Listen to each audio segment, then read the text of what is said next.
mengangkatku ke tempat yang tinggi. Janjimu seperti fajar pagi hari, dan tiada pernah terlambat bersinar. Cintamu seperti sungai yang mengalir, dan ku tahu betapa dalam kasih-Mu.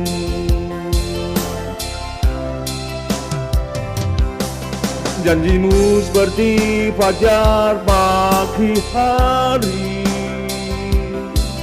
dan tiada pernah terlambat bersinar. Cinta-Mu seperti sungai yang mengalir, dan ku tahu betapa dalam kasih-Mu. Dan ku tahu betapa dalam kasih-Mu. Haleluya Tuhan. Betapa dalam kasih-Mu dalam kehidupan kami ya Bapa. Terima kasih Tuhan. Sebentar kami akan mendengarkan renungan firman-Mu pagi ini. Haleluya. Amin. Shalom. Selamat pagi. Tuhan Yesus memberkati kita semua. Puji Tuhan buat pagi hari ini. Saya ada baca satu renungan, dan renungan ini tuh memberkati saya, dan saya akan bagikan kepada teman-teman pagi hari ini. Kita akan ambil bacaan ini dari Ayub 11 ayat 13 sampai 18. Ayub 11 ayat 13 sampai 18. Ini tentang percakapan Ayub dengan sahabat-sahabatnya, dan lebih spesifikasi adalah anjuran sahabatnya Jofar supaya Ayub merendahkan diri di hadapan Allah. Ayub 11 ayat 13 sampai 18, demikian firman Tuhan. Jikalau engkau ini menyediakan hatimu dan menadahkan tanganmu kepadanya, jikalau engkau menjauhkan kejahatan dalam tanganmu dan tidak membiarkan kecurangan ada dalam kemahmu, maka sesungguhnya engkau dapat mengangkat mukamu tanpa cela, dan engkau akan berdiri teguh dan tidak akan takut. Bahkan engkau akan melupakan kesusahanmu, hanya teringat kepadanya seperti kepada air yang telah mengalir lalu. Kehidupanmu akan menjadi lebih cemerlang daripada siang hari.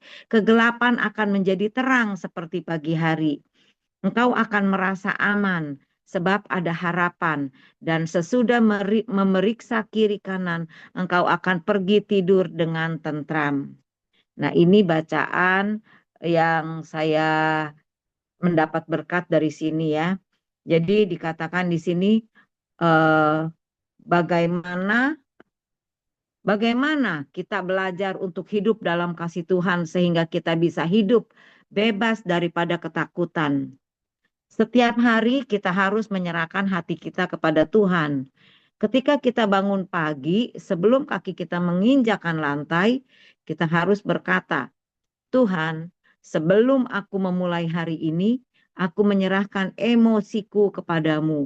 Aku mau Engkau menjadi raja dari perasaanku. Aku mau Engkau mengontrol pikiran dan emosiku. Aku serahkan hatiku kepada Engkau. Aku ingin Engkau memenuhiku dengan kasih-Nya. Demikian pembukaan daripada bacaan kita. Mari kita bersatu dalam doa. Bapa dalam surga, kami tahu Engkau terlalu dahsyat, terlalu ajaib, terlalu baik. Kasih-Mu di dalam kehidupan kami. Kasih-Mu takkan habis. Selalu baru rahmat-Mu di dalam kehidupan kami setiap pagi Tuhan. Kami menikmatinya, kami mengecapnya. Sampai saat ini kami ada sebagaimana ada itu karena anugerah dan kemurahan Tuhan. Perkenanan-Mu Tuhan, segala yang baik Engkau limpahkan dalam hidup kami. Saat ini Tuhan, sungguh kami rindu akan firman-Mu. Kami rindu diberkati, urapi setiap kami. Ya Tuhanku, ya Allahku, biarlah Roh Kudus-Mu berkarya kepada setiap kami semua, khususnya kepada hamba-Mu ya Tuhan. Pakai hamba-Mu menjadi alat-Mu Tuhan. Biarlah Engkau berkenan Tuhan, singkapkan rahasia firman-Mu. Ampuni akan salah dosa dan pelanggaran kami. Di dalam nama Tuhan Yesus kami berdoa dan mengucap syukur. Haleluya. Amin. Jadi kita semua tahu kalau kita ada sebagaimana pagi hari ini itu karena kasih setia dan anugerah Tuhan, bukan karena kuat dan gagahnya kita. Kita lihat di sini daripada pasal yang 13 sampai 18 ini, di sini ada 3 perintah. Ada 3 perintah dari firman Tuhan, tetapi perintahnya tuh 3. Cuman kita dapat janji Tuhannya tuh lebih daripada perintah. Janji Tuhannya ada 8 di sini. Tuhan berkata kalau kita melakukan ini maka ia akan melakukan itu. Setiap janji Tuhan ada syaratnya. Seperti kepada bangsa Israel ya, jikalau engkau merendahkan diri kepadaku, maka Tuhan akan memberikan 1, 2, 3. Nah di sini kita lihat nih ada janji Tuhan, ada perintah Tuhannya 3, tapi dikasih janjinya 8. Yuk kita baca sama-sama dan kita dengarkan. Yang pertama Tuhan memberikan perintah, serahkanlah hati kita kepada Tuhan setiap hari. Mungkin kita suka lupa. Setiap hari kita tidak serahkan hati kita kepada Tuhan, tapi kita berjalan menurut maunya kita. Karena kita lupa bahwa tidak ada satupun yang dapat kita lakukan tanpa izinnya Tuhan. Bahkan kata firman Tuhan, sehelai rambut aja jatuh itu atas izin Tuhan. Jadi pagi hari ini kita diingatkan, jangan lupakan Tuhan, serahkanlah hati kita kepada Tuhan setiap hari. Pertama-tama itu yang harus kita lakukan. Yang kedua, diingatkan pagi hari ini, berdoalah kepadanya. Kita semua pasti berdoa. Kalau doa, ingat ya pagi-pagi bangun tidur juga kita berdoa. Apalagi juga kalau makan kita juga berdoa. Kalau kita mau pergi kemana, melakukan kegiatan kita berdoa. Supaya Tuhan pimpin, melancarkan segala sesuatunya dan berhasil. Dan kemuliaan bagi nama Tuhan. Yang ketiga yang perlu diingat dan diwas-was selalu adalah jauhkanlah dosa-dosa kita. Dan akuilah dosa-dosa kita kepadanya. Jauhkanlah dosa-dosa kita yang dapat memagari dan menjauhkan dosa-dosa daripada kita hanyalah firman Tuhan, hanyalah penyertaan Tuhan. Tanpa Tuhan kita akan selalu jatuh dalam dosa, baik dalam perkataan kita, dalam pikiran kita, ataupun dalam perbuatan kita. Sebelum kita berbuat dari hati mengeluarkan, lalu kepikiran, lalu perbuatan. Dan diingatkan kembali untuk kita mengakui dosa-dosa kita kepadanya. Pemazmur berkata setiap malam tuh dia merenungkan sebelum tidur, ya merenungkan apa dosa-dosa pelanggaran yang telah dilakukan. Jadi kita setiap malam kita mengingat nih dari pagi apa yang kita perbuat. Adakah kita menyakiti hati orang dengan perkataan kita, dengan perbuatan kita, atau dengan segala intrik-intrik yang kita buat. Kalau kita memang iya, mengakulah kepada Tuhan, mohon pengampunan kepadanya. Yohanes 1 berkata, 1 Yohanes 1 ayat 9 berkata, jika kita mengaku dosa kita kepadanya, maka Tuhan setia dan adil, akan mengampuni salah dosa dan pelanggaran kita dan menyucikan kita dari segala kejahatan kita. Nah, ini adalah janjinya Tuhan. Kalau tadi 3 adalah perintahnya. Ingat, serahkan hati kita kepada Tuhan, berdoalah kepadanya, jauhkanlah dosa-dosa kita dan akui dosa-dosa kita kepada Tuhan. Nah, ini manfaatnya. Ini adalah janji-janji Tuhan. Kalau kita melakukan yang 3 di atas tadi, maka yang pertama, janji Tuhan kepada kita adalah kita dapat mengangkat muka tanpa cela. Mengangkat muka tanpa celah artinya kita tidak dipermalukan. Kemanapun kita pergi, kita tidak akan dipermalukan. Tapi bukan berarti kita menjadi sombong. Kemanapun kita ada, Tuhan menyertai kita sehingga tidak akan dipermalukan. Tahu rasanya kalau dipermalukan? Pernah mengalami? Coba salah satu ibu di sini Apakah ada yang pernah dipermalukan? Rasanya bagaimana?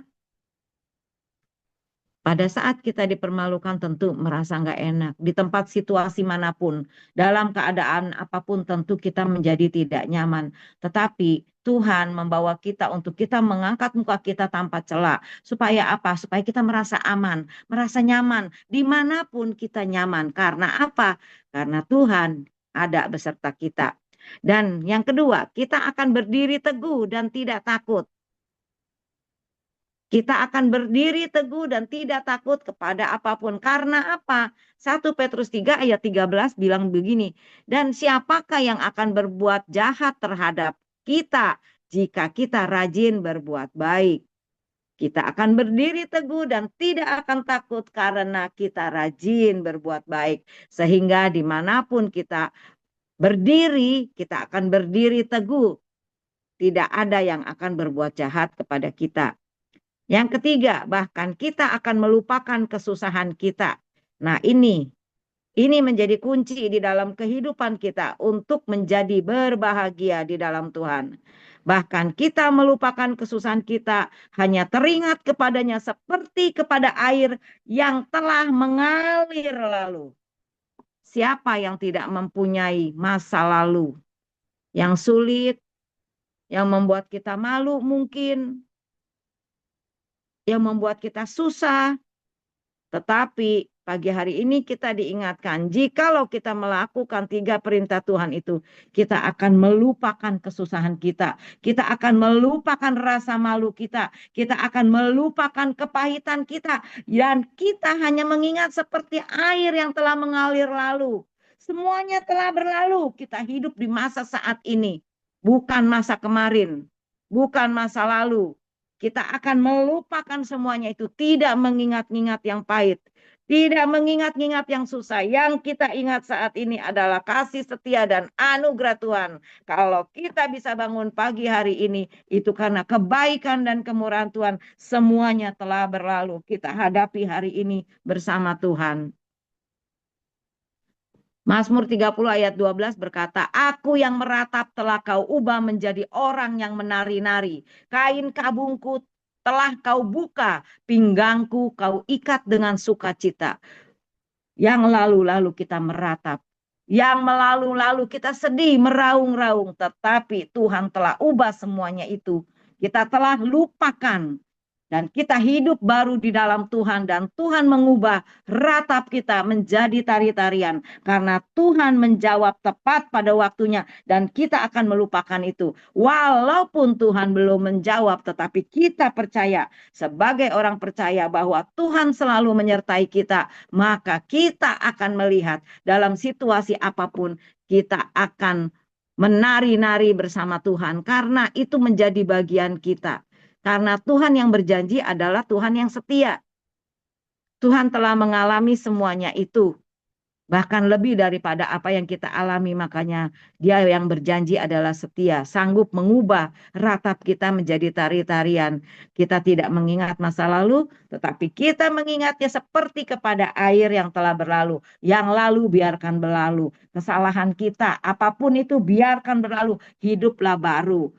Dan kita akan menari-nari karena Tuhan yang menyertai kita. Yang keempat, kehidupan kita akan menjadi lebih cemerlang daripada siang hari.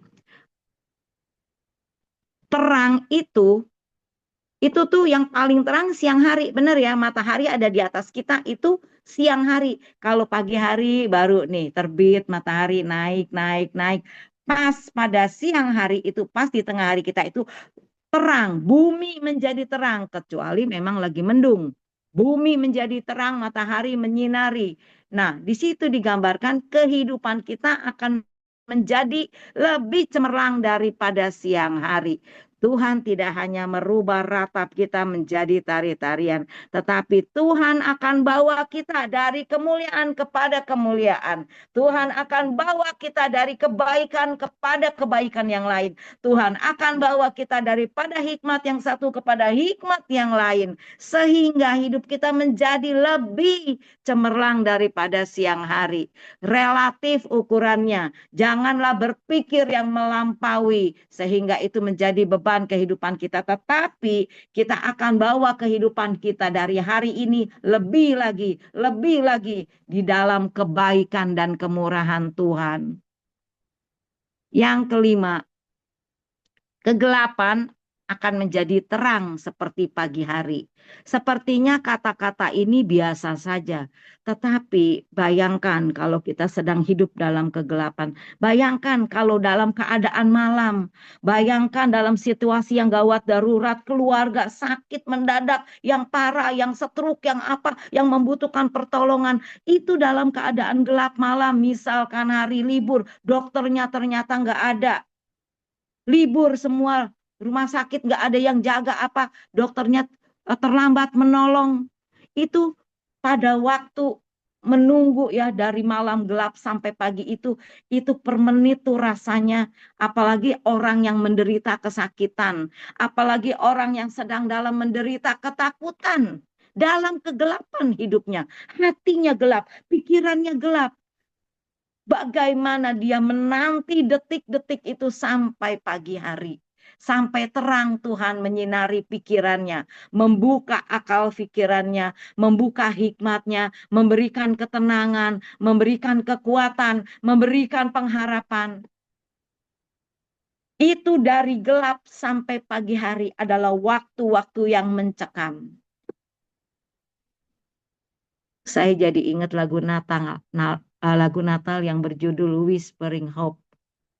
Bisikan harapan di dalam kegelapan akan menjadi terang seperti pagi hari. Inilah janji Tuhan di dalam kehidupan kita. Tidak ada lagi kegelapan, tetapi kegelapan itu akan menjadi terang seperti pagi hari. Karena apa? Karena terang Tuhan bercahaya di dalam kehidupan kita, menaungi kita. Hikmat Tuhan ada di dalam hidup kita. Pikiran Tuhan ada di dalam pikiran kita. Kasih Tuhan ada di dalam kasih kita. Sehingga kegelapan yang kita hadapi itu akan menjadi seperti pagi hari. Tidak mengenal gelap ataupun terang. Tetapi yang selalu ada adalah pagi hari. Terang karena terang Tuhan berkuasa baik siang maupun malam. Baik dalam keadaan gelap maupun keadaan terang. Gelap akan menjadi hilang saat terang Tuhan menguasai. Yang keenam, kita akan merasa aman. Hanya dekat Allah saja aku tenang. Daripadanya keselamatan. Mazmur 62 ayat 2. Hidup kita hanya selangkah dengan maut. Kata pemazmur Daud. Dia yang sering diuber-uber oleh Saul. Bahkan dikhianati, bahkan dikudeta oleh anaknya. Bahkan orang panglimanya pun mengangkat kakinya untuk menarik janggutnya. Artinya mengkhianatinya. Hidup kita selangkah dengan maut. Saat kita berangkat kerja, naik kendaraan baik jauh maupun dekat, kalau kita selamat pulang pergi, itu adalah kasih setia Tuhan, perlindungan Tuhan. Bukan karena kita hebat mengendarai, tetapi malaikat Tuhan berjaga-jaga atas kita. Kita patut bersyukur kalau dalam perjalanan kita aman, kalau dalam kegiatan kita semuanya aman, berjalan lancar, semuanya baik-baik saja. Itu adalah janji Tuhan kepada kita kalau kita melakukan 3 hal di atas. Siapa yang gak mau hidup aman? Siapa yang gak mau ada dalam perlindungan Tuhan? Tentu kita semua mau, bahkan kita terlalu mau berharap terus kepada Tuhan. Kita akan merasa aman. Yang ketujuh, sebab ada harapan. Ada harapan. Jadi walaupun mungkin kita saat ini masih seperti biasa-biasa dan mengharapkan yang lebih, jangan pernah putus asa karena ada kata-kata hope, harapan. Dan hope itu bukan kepada kiri dan kanan, tetapi ke atas. Bukan kepada orang kuat, orang hebat, punya nama, tidak punya uang, punya kekayaan, sehingga kita mau nempel. Yang apa yang kita lihat orang kaya, teman kaya, kita deketin supaya dapat harapan pertolongan. Tidak. Manusia hanya memikirkan dirinya sendiri. Tetapi Tuhan sendirilah yang akan memikirkan kita. Bukan hanya memikirkan, dia merancangkan hidup kita. Nama kita aja tertulis di telapak tangannya. Rancangan-rancangan yang baik Tuhan sediakan dalam hidup kita. Dan kita akan merasa aman karena ada harapan. Amsal 23 ayat 18 berkata, karena masa depan sungguh ada dan harapanmu tidak akan hilang. Jadi harapan kita tuh nggak akan hilang kepada kita semua dan kepada saya sendiri juga. Saya berkata, kita punya harapan di dalam Tuhan. Karena Tuhan segala-galanya ada di dalam Dia. Enough in Christ. Jadi cukup di dalam Tuhan. Kalau kita ada Tuhan di dalam hidup kita, itu semuanya cukup. Harapan kita ada di dalam yang satu ini. Karena dari Dia, kepada Dia, dan untuk Dia saja. Bukan untuk yang lain dan bukan dari yang lain. Kita tahu semua yang ada di dalam kehidupan kita, tidak ada satupun yang tidak diberikan daripada Tuhan kepada kita. Semuanya berasal daripada Tuhan. Dan kalau Tuhan mau, Dia akan ambil. Dan kalau Tuhan sudah tidak percaya lagi, Dia akan tarik dan akan pakai orang lain yang akan dipercayakan. Tetapi jangan pernah lupa, apapun situasi dan kondisi hidup kita, ingatlah harapan kita sungguh ada. Masa depan kita sungguh ada dan harapan kita tidak akan hilang. Kalau kita punya pengharapan saat ini, hari lepas hari kita berharap dan kita punya masa depan yang lebih baik. Itu memberikan kita kekuatan untuk kaki kita terus melangkah, berlari kepada Tuhan. Karena pengharapan kita sama Tuhan, maka yang kita kejar adalah Tuhan. Yang kita kejar adalah persekutuan, yang kita kejar adalah firman-Nya, yang kita kejar adalah hubungan kita dengan Tuhan. Kalau saat ini kita masih berlambat-lambat di dalam mengejar Tuhan, di dalam persekutuannya, di dalam berdoa kepadanya, mari kita percepat langkah kita. Pererat hubungan kita dengan Tuhan supaya pengharapan-pengharapan itu tidak hilang dan kita akan menikmati masa depan. Dan kita kalau udah lewat, kita akan lihat ke belakang. Kemarin saya FC, lalu ada satu teman FC bilang, ingat ya Mia, dulu dia bicara sama istrinya, ingat ya dulu ya 10 tahun yang lalu kita di sini nawar-nawarin kain, malam-malam ke rumah orang ketok pintu nawarin kain. Tetapi sekarang dia udah punya rumah 2. Penghasilannya udah bagus, kerjanya suami istri udah bagus. Ingat ya, dulu 10 tahun yang lalu kita begini. Berjalanlah bersama Tuhan, cepat atau lambat Tuhan akan bawa kita. Karena kita punya pengharapan. Pengharapan yang tidak akan hilang. Tuhan Yesus tidak pernah hilang dari dalam kehidupan kita. Dia selalu ada. Kelihatannya tidak ada, tetapi Dia ada. Dia ada di sebelah kanan kita, bahkan Dia ada di dalam kita. Kalau kita mau buka hati kita, kalau kita mau buka hidup kita. Seperti kata Wahyu berkata, aku mengetuk pintu, Dia mengetuk pintu hati kita. Supaya selalu hidup kita dipenuhi oleh Tuhan. Kalau kita mau berikan tempat kehidupan Tuhan seutuhnya di dalam kehidupan kita.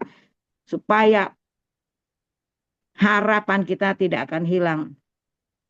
Saat-saat ini menjelang Natal, menjelang bagaimana memperingati, menghayati karena kasih besar, karena begitu besar kasihnya Allah kepada kita, sehingga Dia mengaruniakan anaknya yang tunggal. Supaya barang siapa yang percaya kepadanya tidak binasa, melainkan beroleh hidup yang kekal. Karena begitu besar kasih Allah kepada kita. Nah, itu menjelang hari-hari Natal ini, Tuhan memberikan anaknya buat kita. Untuk memberikan terang kepada mereka yang dalam kegelapan. Untuk memberikan kabar kesukaan bagi mereka yang udah putus asa. Mereka yang terkukung, mereka yang rasanya tidak ada jalan. Hari-hari ini, saat-saat ini, kasih Tuhan dikumandangkan. Lebih lagi, setiap hari juga dikumandangkan. Tapi saat-saat ini lebih lagi. Diingatkan kembali, kita menikmati. Jangan sia-siakan. Jangan lewatkan kesempatan ini dalam hidup kita pribadi. Untuk lebih lagi datang kepada Tuhan. Karena Tuhan yang berjanji adalah Allah yang setia. Dan jangan lewatkan juga kesempatan ini buat keluarga kita. Untuk kita saling merangkul, saling memaafkan, saling mendoakan, saling menerima satu dengan yang lain. Bangun hubungan kebahagiaan. Karena kita percaya Kata firman Tuhan, kalau kita hidup rukun, maka kesanalah berkat akan diperintahkan. Seperti Tuhan memerintahkan berkatnya ke Gunung Hermon, lalu mengalir ke bukit-bukit Sion. Semuanya itu mengalir dari atas ke bawah, dari kepada Tuhan, kepala rumah tangga, seisi keluarga, bahkan menyebar terus semuanya. Karena Tuhan rindu damai sejahtera Tuhan, kerukunan, kebaikan, janji-janji Tuhan yang 8 ini akan terjadi di dalam kehidupan kita. Kalau kita tahu janji-janji ini bermanfaat, wow, siapa yang tidak ingin merasakan manfaat-manfaat ini? Kita seharusnya menulis ayat tersebut di selembar kartu dan meletakkannya di satu tempat sehingga kita dapat melihatnya selama seminggu. Biarlah ayat itu mengingatkan kita untuk melakukan 3 hal itu. Serahkan hati kita kepada Tuhan, berdoalah kepadanya, dan akuilah dosa, sehingga kasih Tuhan akan selalu memenuhi kehidupan kita, melepaskan kita dari segala rasa cemas dan ketakutan. Mari kita lakukan itu untuk seminggu dan perhatikan bagaimana Tuhan memenuhi janjinya untuk memenuhi kita dengan kasih-Nya. Seperti bangsa Yahudi yang selalu taruh ayat-ayat firman di tiang pintu, di mana, di lehernya, di gelangnya, di kalungnya. Selalu supaya kita ingat firman Tuhan. Firman Tuhan yang diingatkan pagi hari ini cuma 3. Ayo kita lakukan. Kita lakukan terus supaya hidup kita berkenan menjelang akhir-akhir tahun. Kita mau tutup tahun ini dengan damai sejahtera daripada Tuhan. Dan kita mau tutup tahun ini untuk ucapan terima kasih kepada Tuhan. Karena janji-janjinya yang berlaku di dalam kehidupan kita sampai hari ini. Mari kita bersatu dalam doa. Bapa dalam surga, Engkau terlalu baik, terlalu ajaib Tuhan. Karena kasih-Mu Tuhan, Engkau mengirimkan anak-Mu yang tunggal bagi kami semua Tuhan. Karena kasih-Mu Tuhan, walaupun 3 saja Tuhan daripada apa yang harus kami lakukan. Tetapi janji-Mu lebih daripada itu Tuhan. Janji-Mu menguasai kehidupan kami Tuhan. Janji-Mu menjadi landasan di dalam kehidupan kami. Selalu ada harapan di dalam kehidupan kami, dan kami selalu tahu Engkau yang membawa diri kami aman sejahtera Tuhan melewati masa-masa kelam kami. Engkau selalu beri kesempatan yang baru di dalam kehidupan kami. Siapakah kami Tuhan, namun Engkau mengasihi kami bagaikan biji mata-Mu. Terima kasih Tuhan, terima kasih ya Allahku, ya Rajaku. Segala pujian, hormat, kemuliaan bagi nama-Mu. Di dalam nama Tuhan Yesus Kristus kami berdoa dan mengucap syukur. Haleluya, amin. Terima kasih Tuhan, kami datang ke hadapan-Mu dengan hati penuh syukur atas kebaikan Tuhan yang terjadi dalam hidup kami. Sehingga kami ada seperti apa pada saat ini. Terpujilah nama Tuhan. Kami sudah menaikkan pujian penyembahan kami kepadamu Tuhan. Biarlah itu menjadi kesukaan dan dupa yang harum di hadapan-Mu Tuhan. Berkati hamba-Mu Pak Widoyo yang sudah memimpin pujian. Begitu juga Tuhan perkenanan kami untuk mendengarkan firman-Mu. Biarlah firman-Mu itu dapat tertanam di setiap hati kami dan firman itu dapat menjadi pertolongan dalam kami menjalankan kehidupan kami.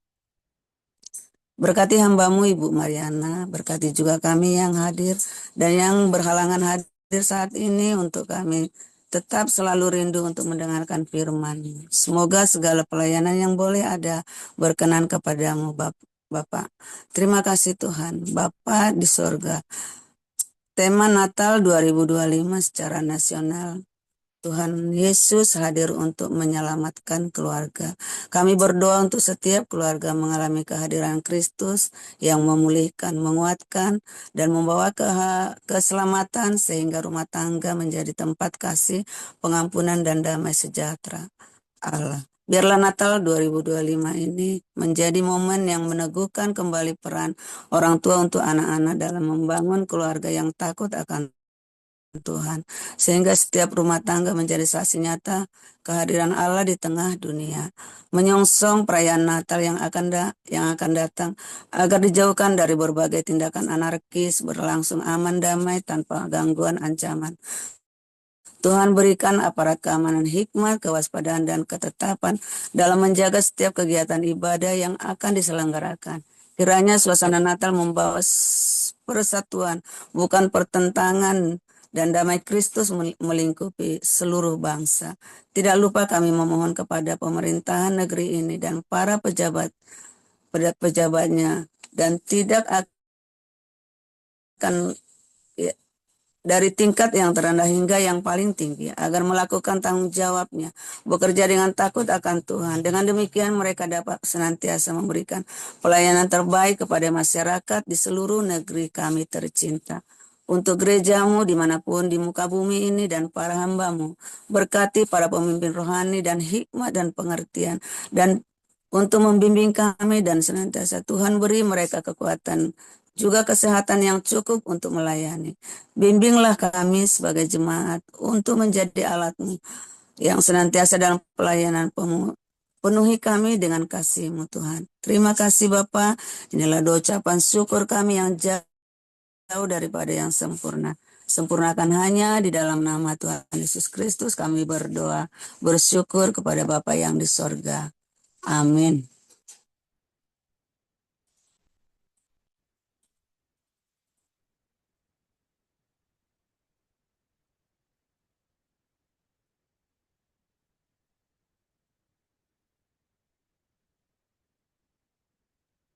Dilanjutkan Bu Aeng.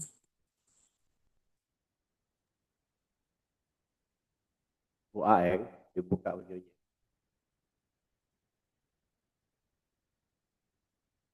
Oh, saya doa ya Pak Kerlip. Oh, saya nggak tahu ya. Kita dulu ya. Udah di WA berapa hari sebelumnya Bu Aeng? Masa? Di WA. Iya. Yaudah oke. Tunggu di mana dulu ya? Aku kalau langsung lihat dari layar matanya kurang lihat. Mesti lihat di sini. Ganti Ya, dulu oke. deh Bu. Ya oke. Ya, Sorry nggak kelihatan soalnya kalau dari layar mataku. Sorry ya Bu ya. Mari kita satu dalam doa. Bapa di dalam surga, terima kasih Tuhan untuk kasih dan kata yang Kau berikan buat kami. Pada hari ini kami mengucap syukur akan kasih-Mu buat kami. Saat ini Tuhan kami berdoa untuk penterjemahan Alkitab. Biar kiranya Tuhan yang boleh memberikan hikmat-Mu bagi para fasilitator yang mendampingi tim penterjemah Alkitab. Juga Tuhan berikan fokus Tuhan, hikmat dan kasih yang daripada Tuhan di dalam menjalankan setiap proses penterjemahan Alkitab ya Bapak, sehingga boleh berhasil, hasilnya boleh akurat dan boleh menjadi berkat dan dapat banyak menjangkau jiwa-jiwa Tuhan di setiap pelosok-pelosok daerah, bahkan di setiap suku-suku terasing Tuhan ada di Indonesia, sehingga seluruh rakyat Indonesia bisa membaca firman-Mu. Engkau yang juga memproteksi mereka semua di dalam mereka menerjemahkan Alkitab di setiap suku-suku Tuhan Yesus, keamanan daripada-Mu, dengan perlindungan-Mu untuk mereka dan keluarga mereka. Kami mau serahkan Tuhan, para penterjemah Alkitab dan para fasilitator, itu boleh bekerja juga dengan takut akan Tuhan. Terima kasih Bapa. Saat ini kami juga berdoa Tuhan, penganiayaan Tuhan terhadap orang Kristen di Nigeria terjadi terutama di bagian utara dan wilayah tengah.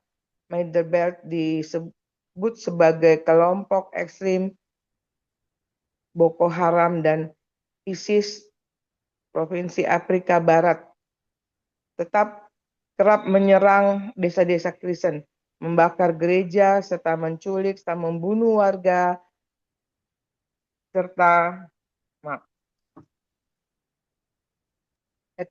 skala kekerasan menurut laporan beberapa lembaga seperti Open Door dan Christian Solidaritas Worldwide, dan Nigeria sering masuk dalam 10 besar negara yang paling berbahaya bagi umat Kristen. Ribuan orang Kristen terbunuh setiap tahun. Banyak yang kehilangan rumah, tempat ibadah.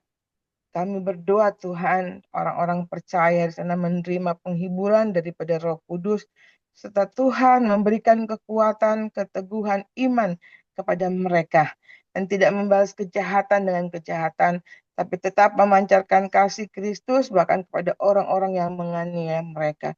Kiranya Tuhan, Shalom-Mu, damai sejahtera-Mu turun di negeri ya Bapa. Tuhan, proteksi ganda Tuhan buat setiap anak-anak-Mu yang percaya kepadamu Tuhan, yang mengandalkan Engkau. Berikan keteguhan hati, keteguhan iman buat mereka ya Bapa, di dalam mereka menghadapi orang-orang yang menganiaya mereka.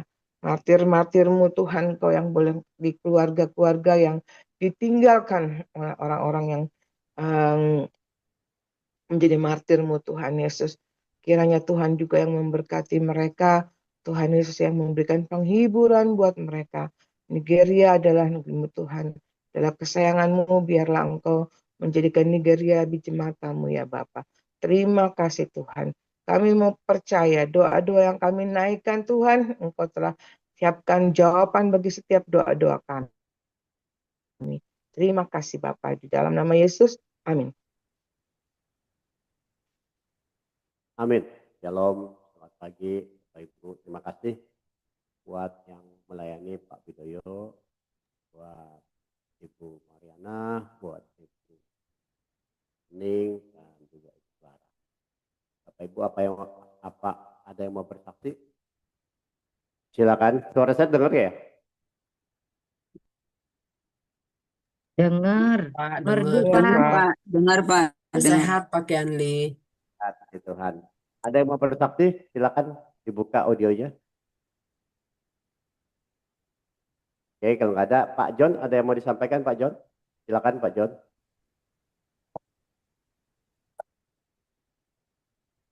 Oke. Silakan Bu Hening untuk menyampaikan yang bertugas di hari Rabu nanti.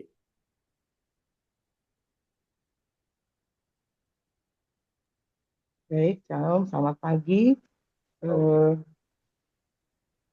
Yang akan bertugas di tanggal 26 bulan 11. Sharing yang bawa firman saya sendiri, WL Pak Rudi, doa pertama Ibu Tutiana, doa kedua Ibu Jemi. Saya akan WA pribadi nih, tiap-tiap yang bertugas, tolong sekali-sekali dilihat WA-nya ya teman-teman. Terima kasih. Tolong direspon. Baiklah Bu Hening, terima kasih. Sama-sama. WA dibaca. Bu Nina kalau foto bilang-bilang dong, ini foto aku 2 kali lagi mangap dua-duanya. Sorry Bu Mariana, sorry. Terima kasih semua Yang ya. mangap Nanti di foto 1, 2, 3, gayanya siap. macam-macam, ada yang mangap, ada yang lagi bengong. Iya, gue lagi Makanya standby. Oke. Ready? fotonya ditutup. Oke, Bapak Ibu ya. Kalau di WA mohon direspon. Ya, betul. kadang-kadang Respon. begitu di WA boro-boro dibaca nggak dibaca, begitu dibaca didiemin, oke atau enggak? Kasihan yang WA ya. Yang WA Setuju Pak. yang WA juga manusia gitu loh. Jadi artinya memang bukannya cetok. Ya, begitu dibaca direspon gitu ya. Oke, Udah dibaca juga mesti siap besok paginya Pak, jangan ketiduran. nah, iya. Udah dibaca besoknya ketiduran, gimana dong?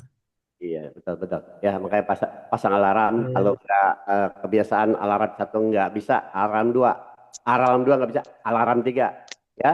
Kalau alarm 3 nggak bisa, ya sudah siapin ember sama air, guyur gitu ya. Kejem amat. Habis 1, 2, 3 alarm nggak bangun-bangun. Pak Kianli, kalau boleh usul supaya nggak lupa pengumuman WA-nya mungkin bisa 2 kali ya. Jangan misalnya mau tugas malam ini, kemarin baru kasih tahu misalkan.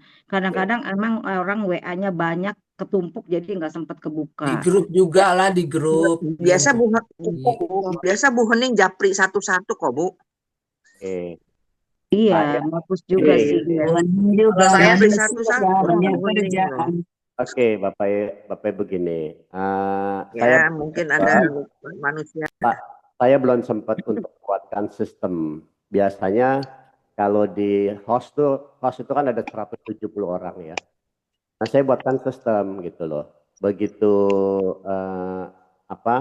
ada tugas, ya itu tugas sebenarnya bisa dibuat sistemnya. Tapi begitu habis tugas saya bikin japri satu-satu, tapi bukan dari handphone saya, handphone khusus. Nanti saya coba sistem ini saya buat, saya udah janji ya mau buat untuk TDP. Jadi nanti Bu Hening tetap ingetin, saya juga akan remind melalui handphone yang lain. Tapi tolong handphone itu disimpan ya, supaya jangan kena ban dia punya handphonenya. Karena banyak sekali yang saya japri melalui sistem seperti itu.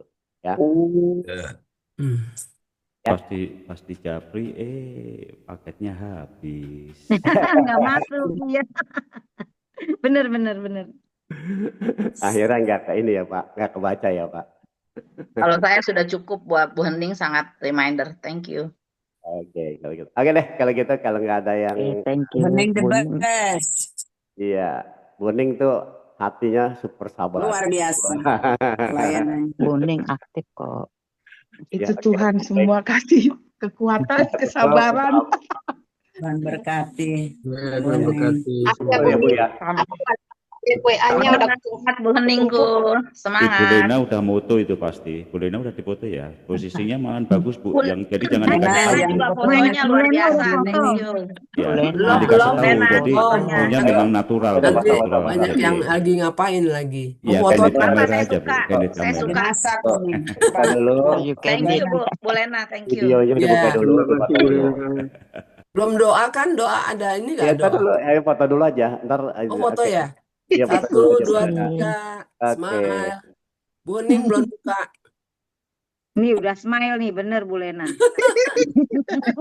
Ada 2 ya Diyakinkan. sebentar ya. Ada 2. Oke. Hening belum buka. 1, 2, 3. Smile. Thank you Pak Yanli. Ya. Lanjut lagi, masih Terima ada waktu. kasih Tuhan. Halo, belum pulang. Thank you. Keluar. Oke, lanjut lagi nanti kita mau masalah konsep ya. Renang. Atau nanti kita bicarain ya. Pak Widoyo siap-siap untuk ini. Ya. Healing Pak Yanli, healing. Iya, betul. Mungkin masalah Widya, konsepnya keren. kali-kali kita bikin charity ya. Charity di tempat. Kesentul Pak, kesentul. Jangan. Iya, Itu yang ke deket-deket aja. yatim piatu atau apa kita bikin puji apa? Aduh, udah rame Pak di hari mah Pak. Hah? Yatim piatu. Seru Getri. Pak, jangan Pak Full. Fulai. Ya nanti deh kita bicara sama Pak John sama Pak Andi. Kalau ke panti kita udah ada grupnya. Pak, mungkin kita mau ke itu, mau ke narapidana seperti itu. Oh. Oke deh, kalau gitu kita akan tutup doa Pak pagi kita. Darius, Pak Tuhan berkati. Oke, Pastor Darius silakan untuk doa berkat karena tidak ada permohonan doa berkat. Permohonan doa Bapak berkat. Ibu. Silakan. Baik. Terima kasih Pak Kianli dan semuanya. Mari kita tutup pertemuan kita pada pagi hari ini. Kami mengucap syukur Tuhan untuk renungan firman-Mu yang menguatkan kami dan untuk doa-doa yang sudah dinaikkan di hadirat-Mu. Kami percaya kami sudah menerima jawabannya. Terima kasih untuk hamba-hamba-Mu yang terlibat dalam pelayanan pagi ini. Sama-sama, baik kami yang melayani maupun yang dilayani, sama-sama diberkati oleh Tuhan. Amin. Kami serahkan seluruh hidup kami dalam seluruh aktivitas panjang hari ini ke dalam tangan pimpinan Tuhan. Yang kami tahu Tuhan memberi jaminan dan janji. Berhasil, beruntung, dan berbahagia. Oleh karena itu kami mengadakan tangan kami mengarahkan mata hati kami kepada Tuhan dan siap menerima berkat daripada Tuhan. Kekasih-kasih Kristus, arahkanlah mata hatimu kepada Tuhan dan terimalah olehmu segala berkat shalom, damai, sejahtera, sukacita yang berlimpah-limpah dari Allah Bapa, kasih sayang yang sempurna dari Tuhan Yesus, penyertaan penghiburan yang manis dari Allah Roh Kudus, jadi bagian saudara dan saya, mulai pagi hari ini sampai Maranatha, Marusia, Tuhan datang di awan permai, menjemput gerejanya. Dalam nama Tuhan Yesus Kristus. Haleluya. Amin. Terima kasih semua. Terima kasih Pastor Darius. Terima kasih Pak Yus, Pak Wid, Bu Mariana. Enak tanya buat Bapak. Terima kasih. Bapak Yana. Atas berkat Ibu yang udah berdoa, yang mengingatkan. Tuhan Yesus memberkati kita semua. Pak Jo.